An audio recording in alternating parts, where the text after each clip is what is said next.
Aziz doston, assalamu alaikum. Namaste, sat sri akal, good afternoon. Today in the program, we have respected Lord Remy Rangers. He is not, every Indian and subcontinent people are aware of him, his active role in bringing common people's rights here. He is a big voice for the common people, especially people we belong to South Asia. Thank you very much, Lord Remy Ranger, sir, for giving us time. Thank you for inviting me to your show, Arif. I'm grateful. Sir, so first of all, my question is about Bristol. As you are aware, that current political scenario prevalent in Bristol, where protesters attacked police also. What was that, and why it went till that extent? Arif, first of all, protest is, it's a natural phenomena in a democracy. It should be allowed, but violent protests are not allowed because there's no reason for anyone to use violence while making a point. We come from India where Mahatma Gandhi demonstrated that with non-violence he could bring the imperial power, a colonial power to their knees. So therefore, there's no need to be violent. If you have strength in your argument can have the power. So on top of that, in a democracy, people should contact their member of parliament and express their concern. And also, if member of parliament doesn't listen to them, they have the most important power in democracy, the ballot box. They can use that ballot box to deselect that member of parliament, unelect him. So therefore, I do not condone violence of any kind, especially in a democracy when people have the rights to channel their protest through many means, and to break your public property which you have paid through your taxes, or to damage somebody's business, or to bring the commercial life or social life of a city to abrupt halt. That's also very objectionable. Sir, regarding some areas of UK which are ruled by Labour, there is a concern of a serious concern about lawlessness and about not that much um, um, rule of law, especially in Bristol, in London. So, how to prevent it? What is the way to prevent it and bring confidence of common people? In a civil society, law and order is essential. If there is no law and order, what is the point of having a beautiful house, beautiful car, when you're not safe? So law and order is paramount if we are to progress and we are to realize ambition. If I can't go about my daily routine without any fear, I think we have defeated the object. And also old people, young people, they should feel safe in a civilized country.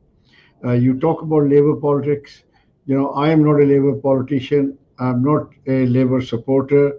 I'm so glad that I did not join the Labour Party because I realized that you never become rich on benefit.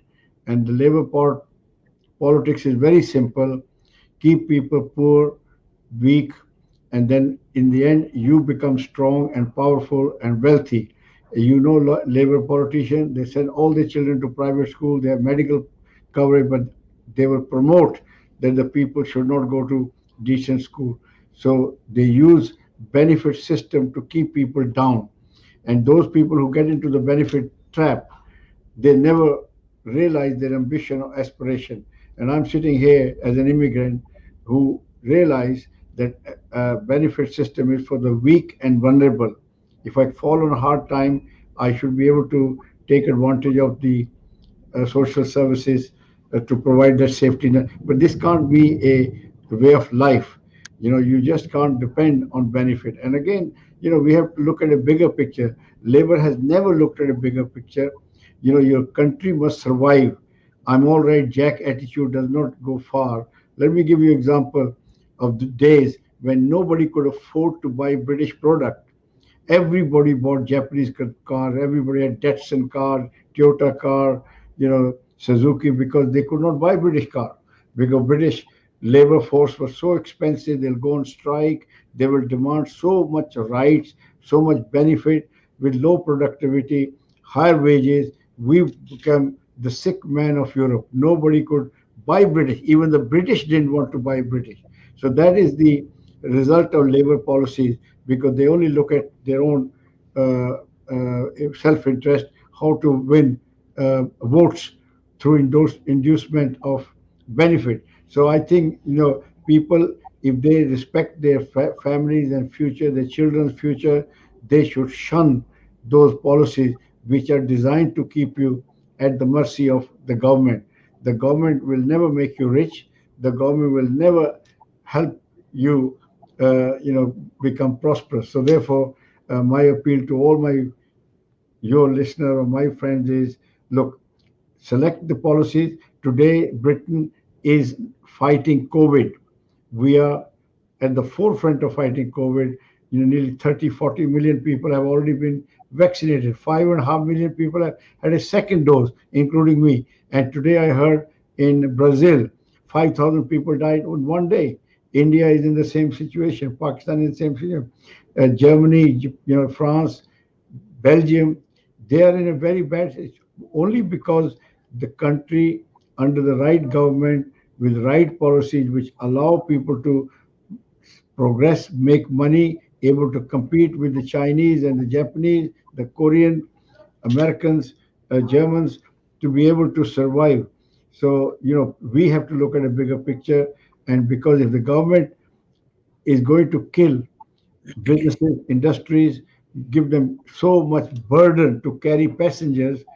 I'm competing with the best in the world, and I cannot afford to pay twice as much for half as much work and then be able to sell my product unless I'm a magician. So we are intelligent people. The labor politicians are actually damaging the ambition and aspiration of people, and in the return, they give nothing. If you remember, there was a time when we had 3 days a week minor strike. Ford factory always on strike. Winter of discontent. Dead bodies are lying on the street. Nobody to dig their graves. So let's not go down that road. We have a policy party, the Conservative Party, with the right value to allow people to succeed. When people succeed, the nation succeed with them. So therefore, I don't have time for labor politics, where the politics is divisive. They divide the politics of envy, jealousy. I worked very hard. I'm an immigrant. Nothing was made easy for me. Yet they will envy me. That why you worked so hard? Why didn't you become like us? Yes, always begging for benefit. They're totally wrong. So I hope the people will use their intelligence and they will select government which are good for the country, not good for the member of parliament, good for the country. Sir, recently we saw some events at Oxford University. First elected Indian origin Rashmi Samant was obliged to resign, and then we heard Mr. Sarkar, uh, Abhijit Sarkar, he spoke badly about Hinduism, Hindu gods. So my question is that why is there no debate yet in UK Parliament on the racism issue at Oxford, with Rashmi Samant has not yet dismissed, Oxford has not yet dismissed Abhijit Sarkar. Compare this to the incident in Batley School. Is the Hindus' approach of simplicity being misread by Oxford as their weakness because they do not go and threaten, abuse, and intimidate others? Arif, first of all, I would like to say uh, the incident which took place in Oxford is slightly different to what is happening in Batley, because that is issue in Oxford is that once upon a time, Rashmi made some comment on the social media, and we all make mistake. We all say things we don't mean, or we say when we are not intelligent enough to understand the implication. But if one person apologize and realize, because you can't hold a crime against me forever. I made a mistake. I paid my time. I said sorry. I learned from my mistake. I should be allowed to carry on leading my life rather than sentence me to death forever. So therefore, people do become. I remember when I was growing up in a university college, we used to do a lot of silly things because we had no knowledge, we had no idea. Children do things, but if I at this stage you realize you make mistake and you apologize, you should be able to move on rather than hold a past to destroy their future. And what Mr. The other guy mentioned, her family and posted picture, that is also well out of order, because what my I do or what my children do, we should not be responsible for each other's actions. So therefore, I think the police case has been filed now and it's being investigated. And I have a lot faith in British justice. The truth will prevail, the truth will come out, but we should not uh, destroy people's life for something they've done. And it's one of those things. Being human being, we will always make mistake, and we will always learn from our mistake. I've learned a great deal from my past to make my future. So I appeal to all those people who cast judgments upon others to look at their own lives as well. How they're not Mother Teresa. Sir, similarly in UK, there are so many Khalistani activities. Now, being a student of human rights since 25 years, I'm working with United Nations on human rights field. I know that protest is a common man's right, and demanding of freedom or sovereignty is also a right to sovereignty is also a basic human right, but freedom movements take place in a society where there is a discrimination with particular community. In India, we see that Sikhs are everywhere in common, in every walk of life. They have jobs, they have freedom of expression, they have freedom of belief. So there does not have any freedom movement like Khalistan in India, but it is operated from Canada, UK, and there are certain elements in UK from Sikh community who we feel as a common Indian, or I am being a common Pakistani. I know that my country, Pakistan, has a planning to disrupt situations in India. So I feel that there is a Pakistani hand behind Khalistan movement, which on ground does not exist. So how do you see these activities of Sikhs who are asking for Khalistan, independent Khalistan from UK's soil? Arif, it is a very sad that these Sikhs, I do not think they're Sikhs or they understand what Sikhism is. They're illiterate people with lack of vision, common sense, and knowledge about the faith they claim to represent. First of all, they should know what is Sikhism. Sikhism is based on interfaith teaching to unite humanity. The Guru Nanak Dev Ji traveled throughout the world in search of truth. After so many years, he came to the conclusion that no one has monopoly on truth. Wherever you get wisdom, take it. So he took wisdom from Muslim Sufi fakirs, a holy man, Hindus, holy man, Sikh learned holy man, and he collected that in Guru Granth Sahib, a book of knowledge to unite humanity. There is no what he says that your religion is better than my religion or nothing. It's all there. Teaching of every religion is that he was the first to give free food to everyone who come through the Gurdwara door of Gurdwara. He was the first to shun caste system. He was the first to shun ritual. He was the first to give gender equality to women, that everybody is equal. He was the first to give religious equality. He was, like every modern thing, Sikhism is a modern religion. If you buy a modern car, you are going to get a lot more benefit, because Guru Nanak had the benefit of the past to see where people were going. If you remember, Hindu used to have sati, women used to be burnt alive, and in Islam, women were not given equal status. So he learned from these two, and he gave a religion. And he said, "Why do you consider someone inferior who bear prophet and king?" And because of that one thing, giving women equality, today Sikhs are the most prosperous in the world. The community which can give free food to everybody, that means the community is very strong economically.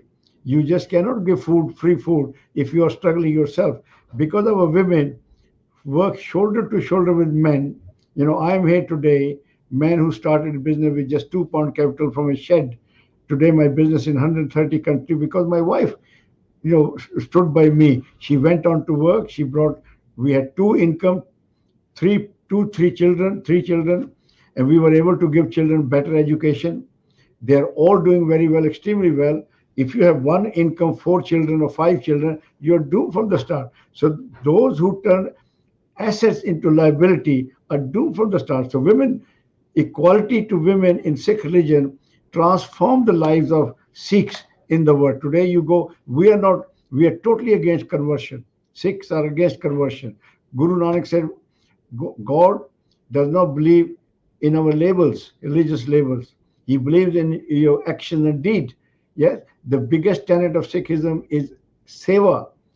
During the COVID pandemic, the only community which has been recognized by the Americans, the Canadian, Australian, New Zealand, British, Indian, even Pakistan is the Sikh community. So it's a matter of pride. And all these guys who talk about division, they are totally misguided. They are only using religion to make money and to make power for themselves, because there's always market for idiots. You can have a Hakim who doesn't understand anything about medicine. He will still find some fool willing to accept his treatment. So these Sikhs who talk about division to separate Sikhism are completely against the teaching of Sikh gurus. If you remember, the 10th Guru on the Vaisakhi day established Brotherhood of Khalsa. The Brotherhood of Khalsa was not to break up India, but in fact to uphold religious freedom in India. The then Aurangzeb king, Mughal emperor, wanted to kill Indian diversity. Yes, because he did not like diversity. He said there's got to be one religion of his kind. But Guru Gobind Singh said diversity must be accepted, respected, if need be, defended. And he did defend diversity. And in the process, he saved the ancient Indian civilization. It was the Brotherhood of Khalsa which stopped the relentless invasion through Khyber Pass, who used to come every year, loot, plunder, destroy, take women and everything. Who stopped that? And this is the Brother of Khalsa. They did not say Punjab. Guru Gobind Singh was not born in Punjab. He did not die in Punjab. He did not left for his heavenly abode in Punjab. He did not fight for Punjab. So these guys are totally wrong. I feel so sorry for their upbringing, that they have no idea what a illustrious guru. They were universal, and they by hijacking religion, by keeping it for yourself, you are denying the world. I mean, Vaisakhi belonged to Sikhs. It belonged to every Indian who's enjoying religious freedom today. That India's diversity, as we see today, is a result of the vision and sacrifice of Sikh gurus. And to diminish their respect with their action is unforgivable. They will not be forgiven by our God or Guruji. for what they have done, and they are totally wrong. And I hope they should be crushed for going against the teaching of Sikh gurus. Because if they are Sikh, they should follow not a self-appointed, self-elected leader who has no idea and just start representing. We have gurus representing us. We don't want anybody to represent them. In fact, the gurus said you don't need a middleman to connect with your maker. You have a direct connection with your Almighty God, Vaheguru. So therefore, I think Sikh Khalistani movement is damaging the stature of the Sikh gurus. It's damaging the respect of Sikh community, which has paid supreme sacrifices for India and continue to do so. And today, Sikhs are the most respected community in India, and the government of India is a secular country. Still, they celebrate the lives and teaching of Sikh gurus. That should be a matter of pride for every Sikh. And these guys who are, I have no time for them. I think we should ignore them. They take over gurdwaras with the pretend of Khalistani just to milk money. They're only making money by hijacking gurdwara and vulnerable people. They mislead them. If they want Khalistan, go to Punjab. Go and fight election on the manifesto of Khalistan, and then you see कि vote पड़ेंगे कि जूते पड़ेंगे आपको. Yes, sir. As you mentioned that India is a secular country and current government believes on secular values. We see that during current farmers' protest, there were some international celebrities, international media speaking of Hindutva and Hindu extremism in India. While we see that in India, my religious minorities enjoy more rights than anywhere in the world. You will see Muslims praying on the streets, azan on loudspeakers, and a certain kind of appeasement goes on in Ramzan and in Hajj period, that special subsidies are given to mosques and Muslim organizations. There is 100 crore Hajj house being built by taxpayers' money in Kerala, while mandirs are being built by common people's charity. So my question is that do you think that Hindu phobia is a phenomenon, and Western media, section of Western media is supporting it?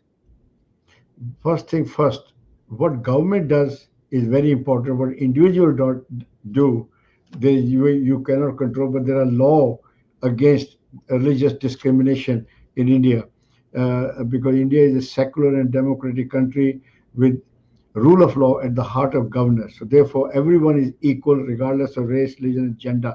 Today, women enjoy equality in India. You will find fighter pilot, airline pilot, doctors, engineers, teachers, army officers, you name it, business ladies, are women, because the government of India has policy to give equality. And then there is a minority commission headed by a Muslim to make sure that nobody is left behind, because no country can move forward while systematically discriminating against a section of its own population.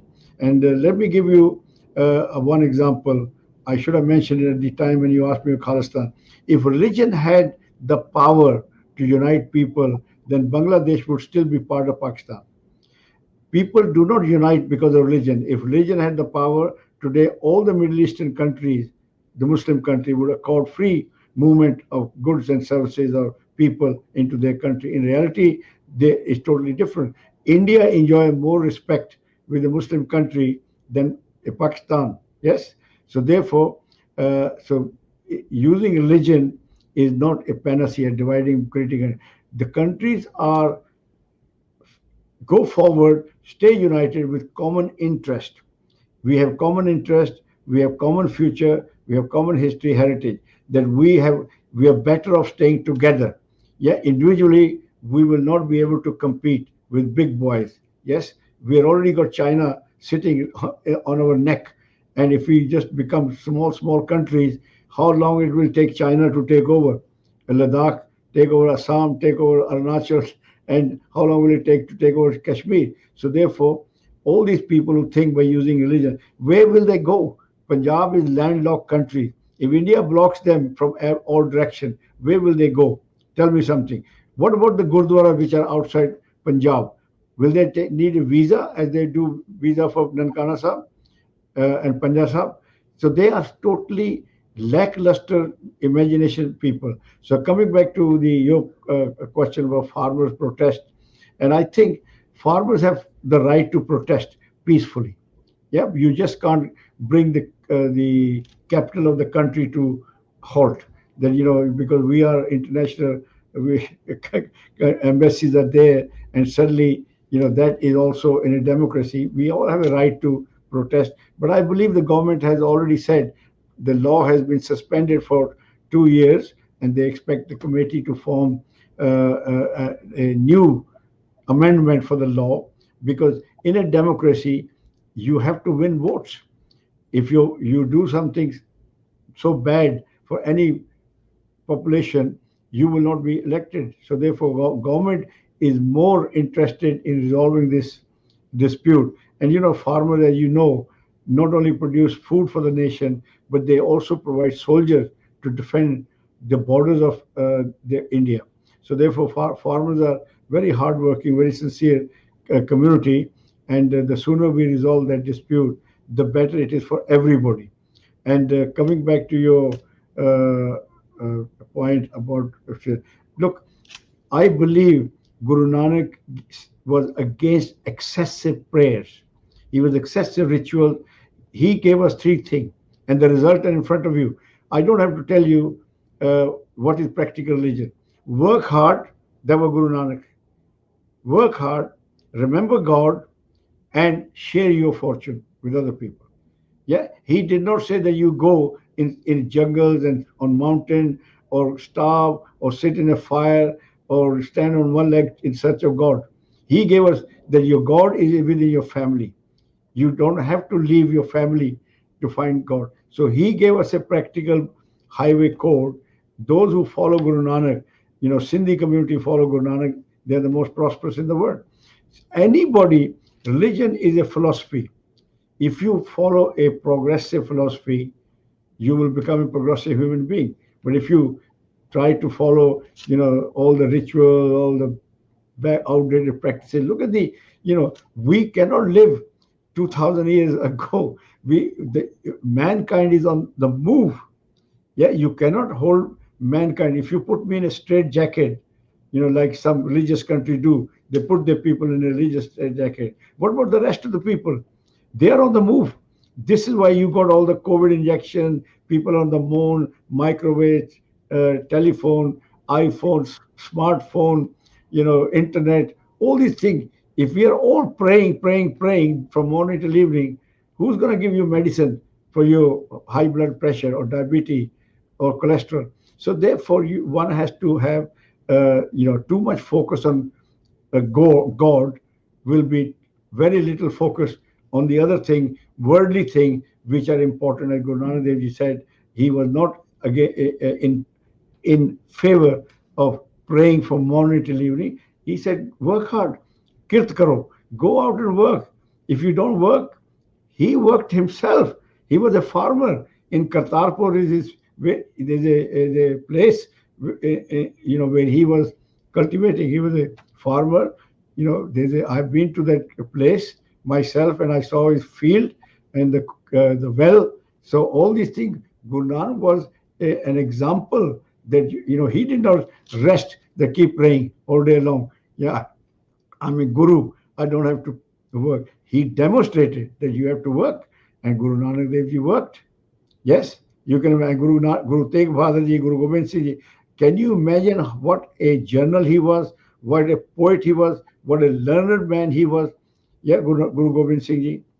You should see he was an amazing human being. Not because he spent all his time just praying, he actually learned. If you don't learn anything, what will you impart to the world? Yes. So therefore, I think coming back, some religious leader, I will tell them they should look at a bigger picture and don't destroy the future of your community by keeping them down, like the Labour Party, by keeping them down, and because it's so easy to exploit people by keeping them backward. Just don't give them education and all that, and then they will just believe in fairy tales. Sir, we had a Brexit from European Union, and England, United Kingdom is now out of European Union. Normally, we had our trade relationship with European countries more than anywhere else, but now it seems that United Kingdom is going beyond Europe, and general perception is that after Brexit, United Kingdom is looking for trade relationship with USA and India more than anywhere else. So, how do you see this trade relationship developing between India and United Kingdom? We heard that there is $100 billion trade agreement signed by British government with Indian government. Due to COVID, Prime Minister Johnson is not being able to travel to India, and Prime Minister Modi is not able to travel to UK. But once things get settled down, there will be more cordial relationship between India and UK. So, how do you see trade relationship developing after Brexit between India and UK? Arif, I voted to remain with European community because we were together for 40 years and we didn't want to change. But then when I looked at the pro and con, then I realized if a country cannot control its borders, it cannot control its destiny. Because if you do well, you will attract migrants. Migrants will come to the rich country and there will be unemployment. People will exploit them. They'll pay them less wages, and then we will not have the amount of housing we need, school we need. The this and NHS will be overwhelmed. People will come take advantage of the NHS. So therefore, it is a good thing to have a controlled migration, and the type of people you want are the type of people you need, the government need. You don't want to create if abundance of unskilled laborers standing on the street looking for a job, and at any price. So therefore, the Brexit for me will be a good thing in the long run. And because of Brexit today, we are in the forefront of COVID vaccination program because we are master of our own destiny, and we will also decide who will come to this country. We will have a point system like Australia, where people will be allowed to come if they have the skills which the country needs. Yeah, if you go already have surplus of, let's say, teacher, you don't want another million teacher arriving here. So therefore, British social services need to be protected. You just cannot have a house open. You cook for 4 people and 8 people come in for dinner. So it'll be a chaos. So therefore, and the other thing is about Britain has been a trading nation for centuries. Napoleon called them a nation of shopkeepers. So they have had special relationship with Commonwealth, special relationship with Japan, special relationship with America, Australia, Canada, New Zealand, India. So therefore, Britain will be able to form strategic alliances or trade agreement with countries with similar values. You have to understand, my friendship with you will grow if you have the same values as I share.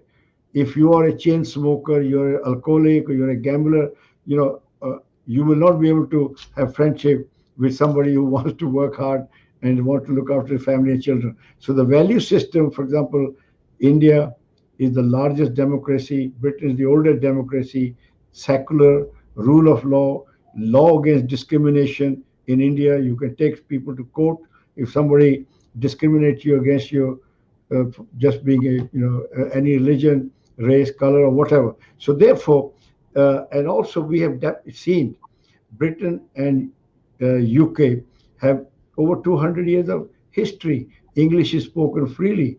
India is based on the British system. Yeah, so we need things from Britain. Britain needs a market. India is the fourth largest economy in the world, with middle class going day by day. And as you can see, the Indian companies can offer Britain scale of production, like you see with COVID vaccine.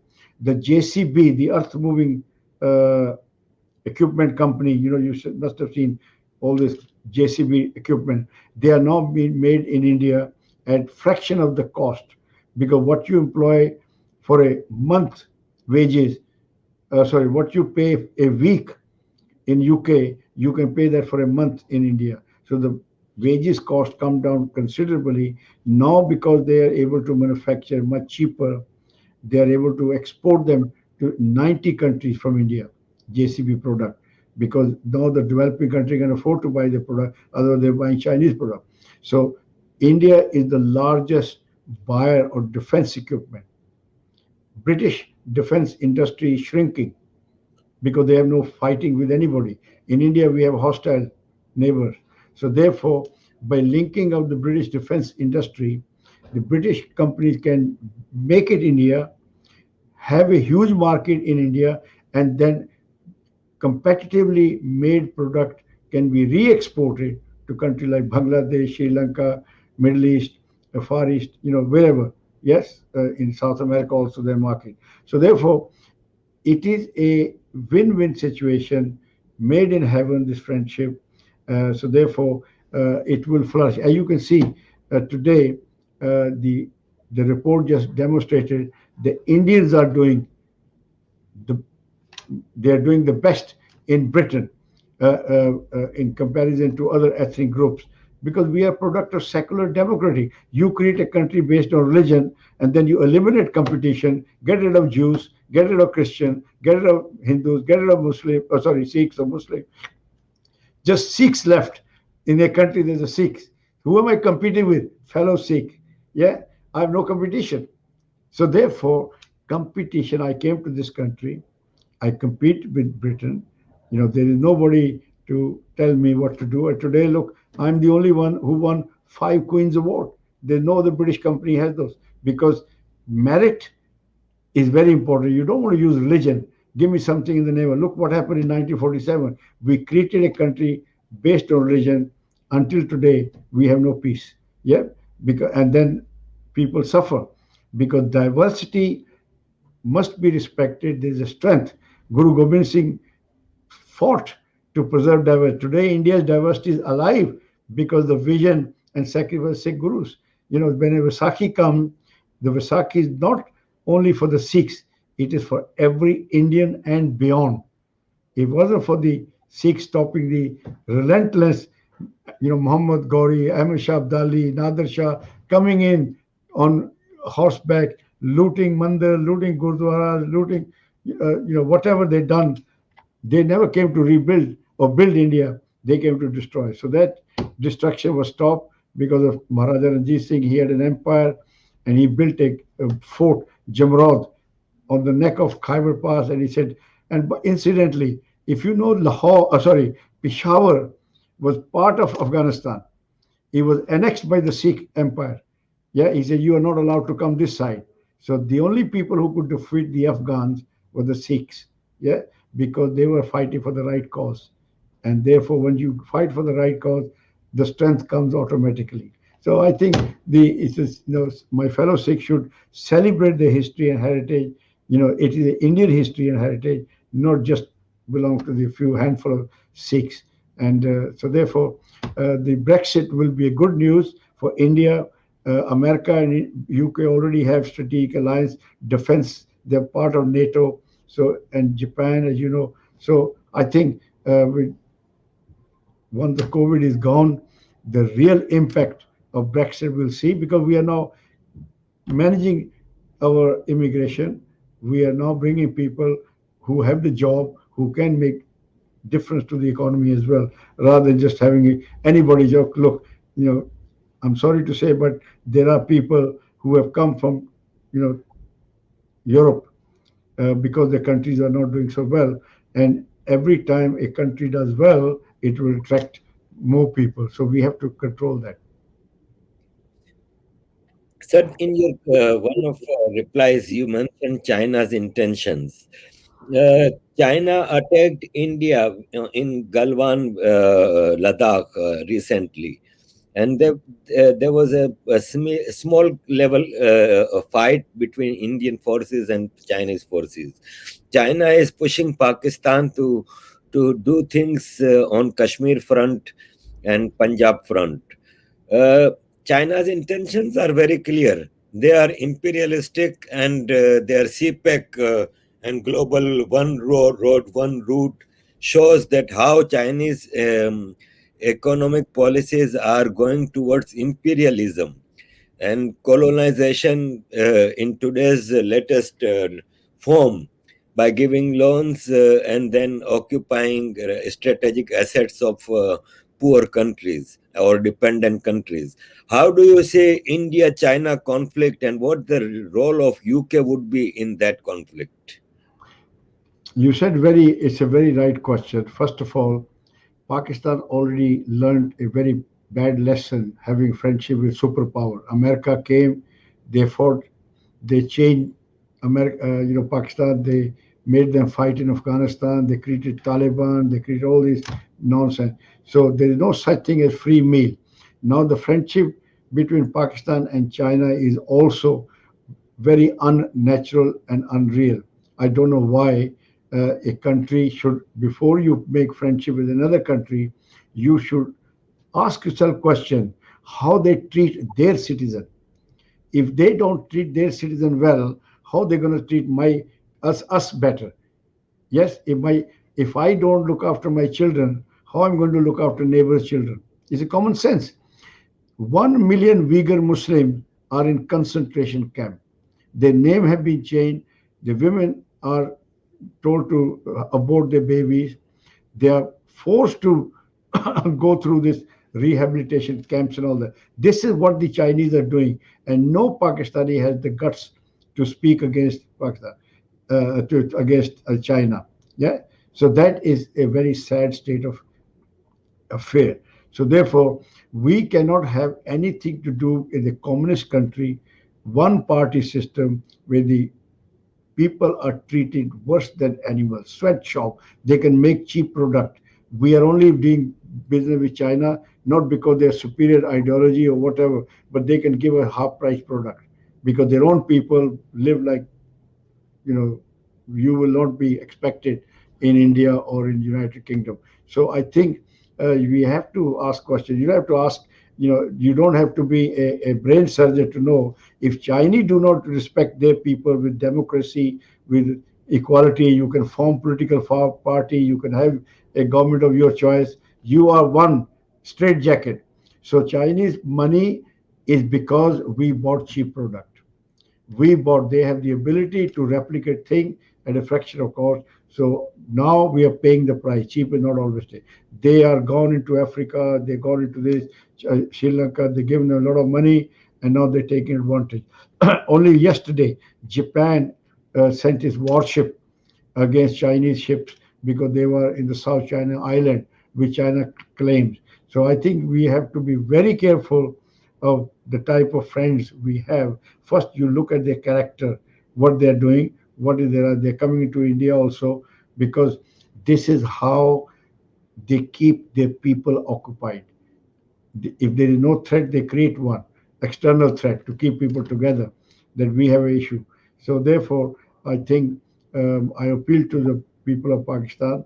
They should stay away from China as much as they can because China is a bad news. Wherever they go, uh, they don't they don't bring good news anyway. And the CPEC you mentioned, the CPEC can only become practical if there is a friendship with India, and India can move business trade to Afghanistan through CPEC or to Iran.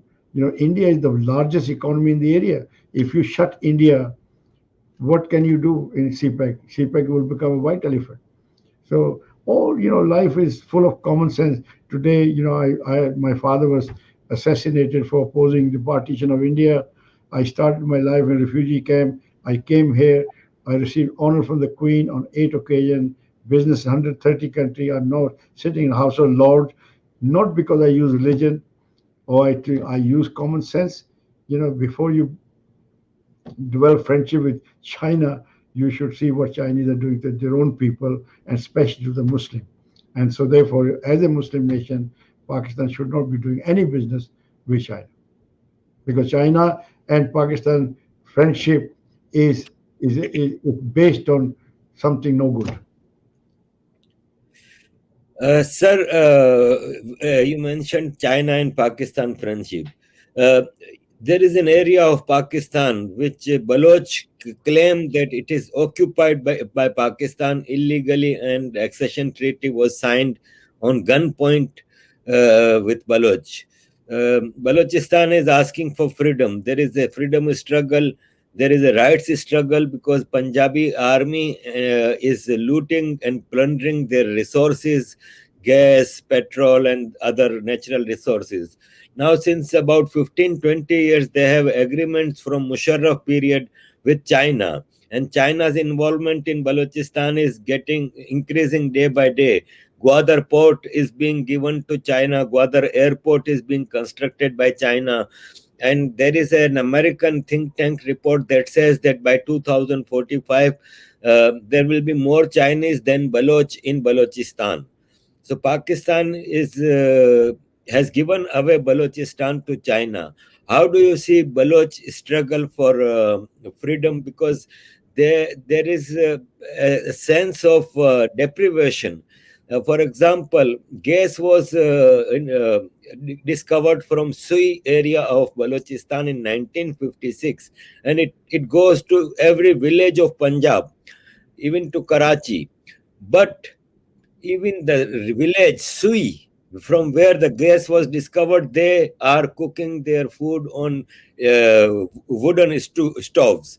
So they don't get benefit out of their own resources. That's why Baloch don't trust Punjabi army anymore.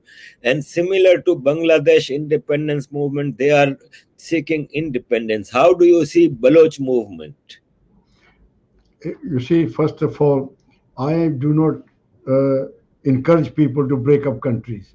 Yes, because what we have seen the consequences of breaking up country in 1947, we lost 1 million people. They were massacred. They were killed.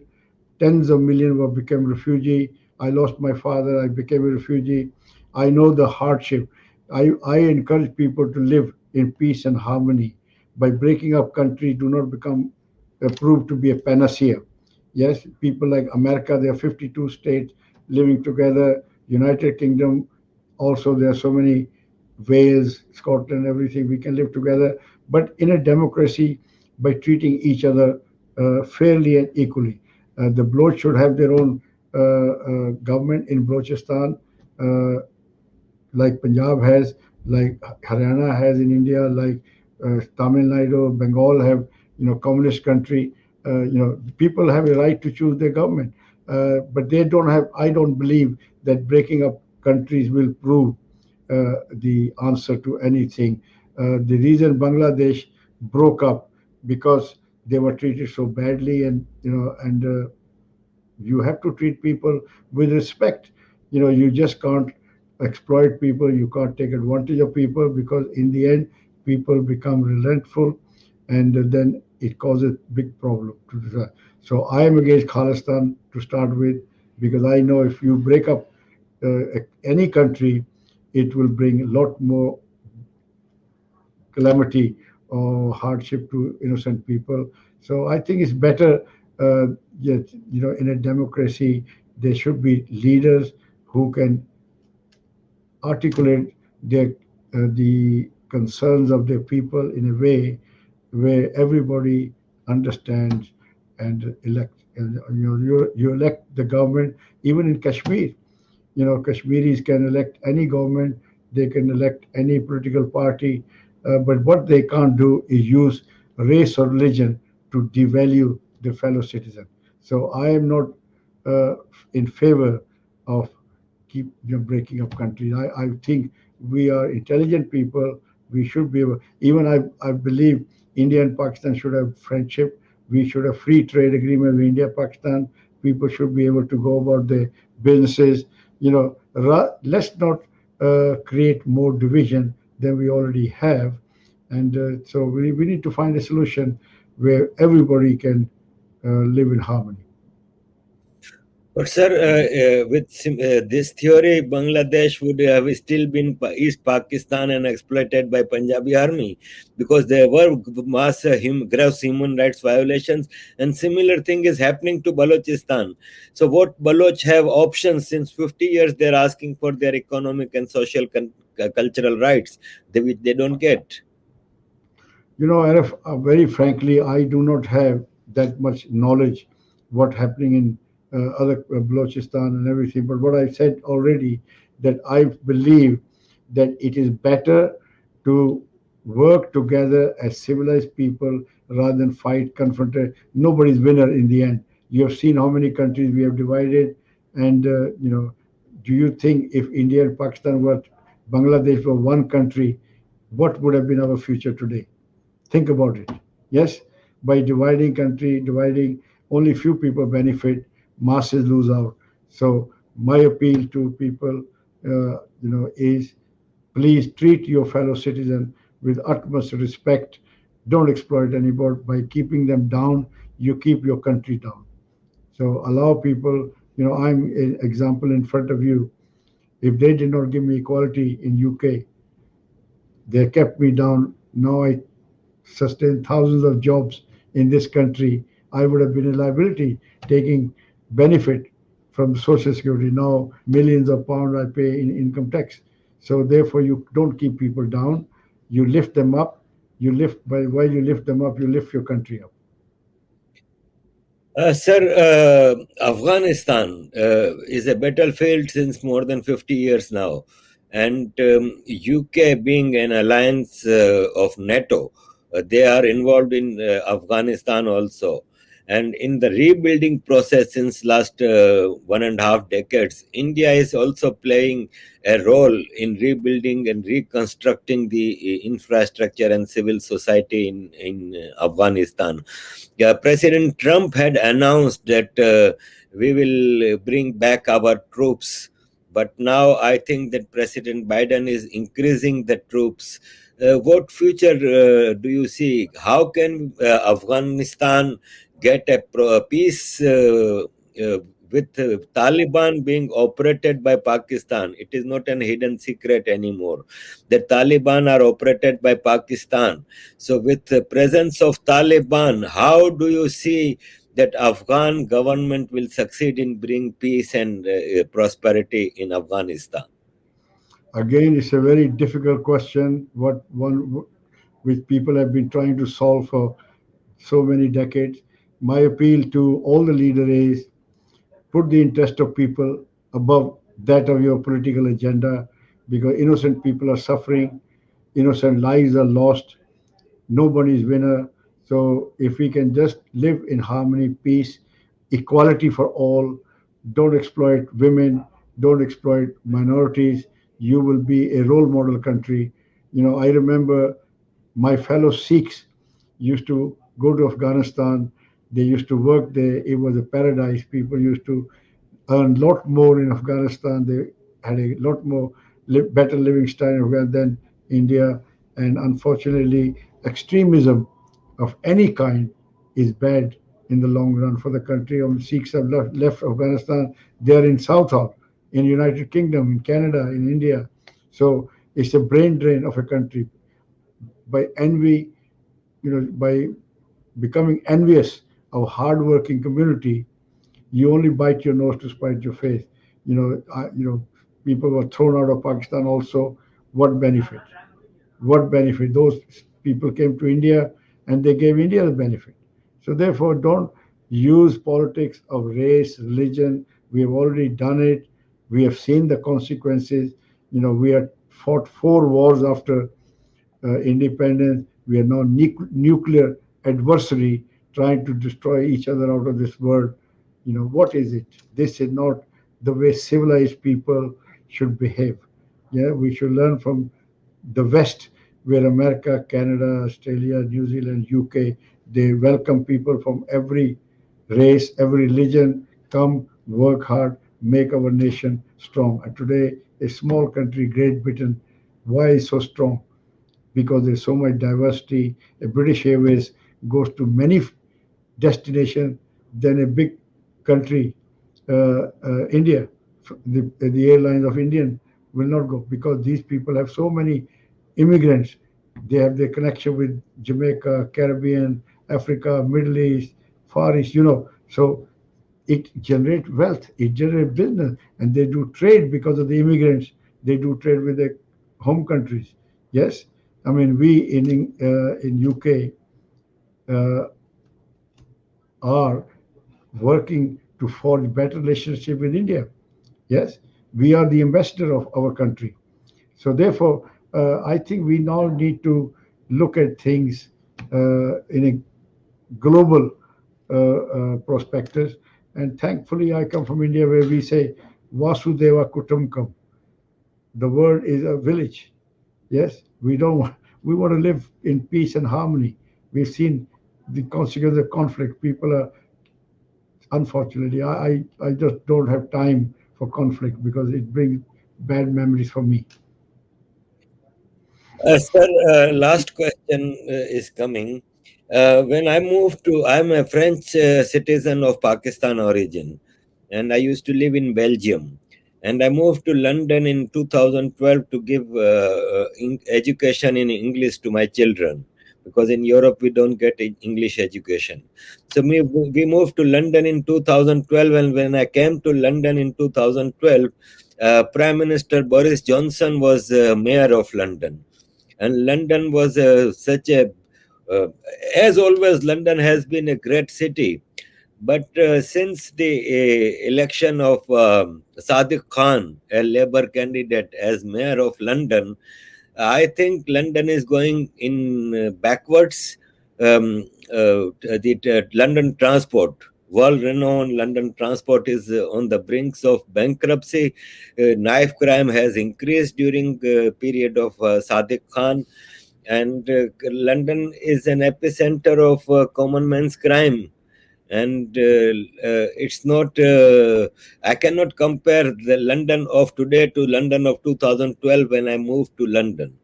Now another election of mayor is very near, and how do you see the upcoming elections, and who do you think that should go for mayor in London, and what are the areas of improvement that new mayor has to bring in? Alex, first of all, political parties have their manifesto, their agenda.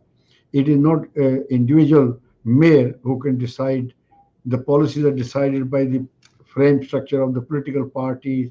There are so many advisors and things, and they decide how London should be run. And as far as I'm concerned, I agree with you that London has become a knife capital of the world. London economy in decline because people must understand London is a unique city. It is the financial hub of the world. It generates so much wealth which pays for our social services. So London has to be well looked after. There should be proper transport system. People should be allowed to come to London to shop, to buy, to go to restaurant, to have this fine dining in London. But if you put congestion charge £15 a day, 7 days a week, 24 hours, you are now stopping people from coming to London. So that means before I come, I have to pay £15 for my car. Then I have to find another 15, £20 for car parking. And then I have another 15, £20 worth of lunch or meal, £100 gone. And therefore, the current mayor is not friendly to businesses. London already shops at very high rates, wages are very high, and if you stop the customer coming, you are choking them. But again, London mayor, current mayor, is playing politics. He's not running London the way a mayor should run London. London should become a role model city. There should be proper flow of people to come, especially over weekend. What is the point when all the offices are closed and people want to come to London for restaurants or nightlife or whatever? You penalize them with congestion charge. You stop them from coming, and you, in the long run, more businesses will go bankrupt, more shops will close, more unemployment will be created in London. So I think its policies are very short-sighted, and the crime is so huge in London, very sad.